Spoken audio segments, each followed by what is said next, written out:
to the second edition of Breakthrough Creative, here with my co-host in the Pilgrim Hotel in Paddington, London, UK.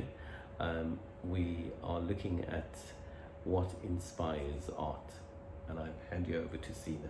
Bowyer. Okay, so I'm Sina Bowyer, hypnotherapist, filmmaker and writer, with Peter, artist, filmmaker and teacher.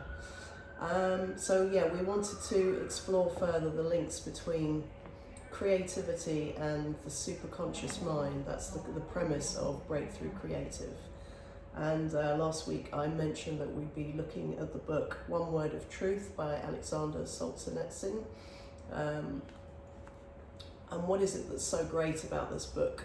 It's a Nobel Prize winner winning speech, and it's about the premise of art and how it elevates the soul and teaches us about ourselves to be good and true. Peter, do you want to continue on that theme?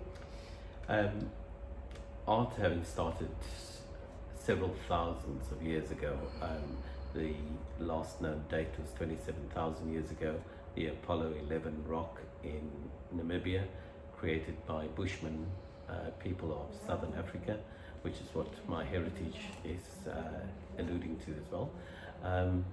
They were inspired to create art that in this day and age would look like a surrealist work, showing animals and larger than life humans and the metamorphized mixture of human and animal forms in cave art. And then Lascaux in France, which is about 20,000 years ago, and up to about 130 years ago, Bushmen were still creating art. So that tells a story about man's unique ability to represent a story in a visual format. Now, not precluding writers, filmmakers and artists or dancers who are expressing a need for what society wants to see. I guess it's important to know that art should comfort the disturbed and disturb the comfortable. I hand you back to Sina to explain more. Okay. So I think it links. I thought about something within the Vedic system, which is not a system I know too well,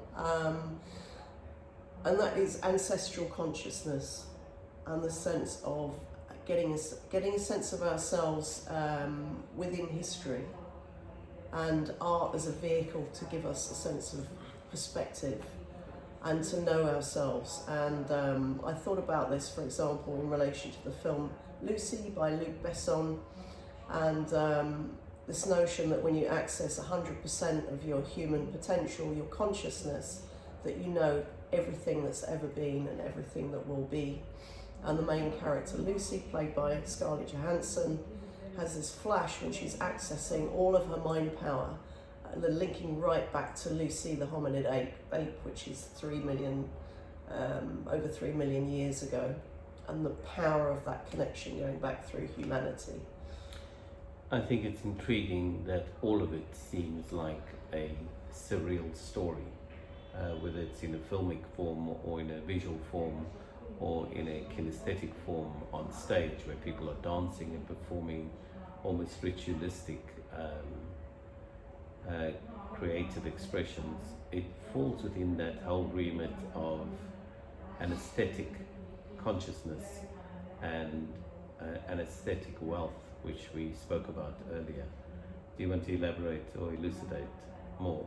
Some more quotes in that book, like author Dostoevsky said, the world will be saved by beauty, and there's this notion of the trinity of goodness, beauty and truth, and how through art we are constantly pulled back on track, and somehow we can access awareness that we can't access through conscious thought, through rational thought. Yeah, but art was also a way of expressing in media form, from people drawing on caves to the work of Pablo Picasso, where he did Guernica, which was a response to what was happening, the atrocities in Europe at the time. And so art is indicative of what society is going through. And if you look at the works of some rappers today, even the rap music is indicative of our time. So I think we're going to wrap up because our time is up. We're keeping these videos to 5 minutes at a time. And next week, I think we'll aim to bring you an interview. We'll work out who it is along the way. Sounds good. We might someone have to edit exciting. this to be 15 seconds over the 5-minute mark. But I think it is an interesting bit of information. We would like your responses on the bottom link, which we'll add to this page. Thank you. Thank you. See you next week. See you next week. Bye.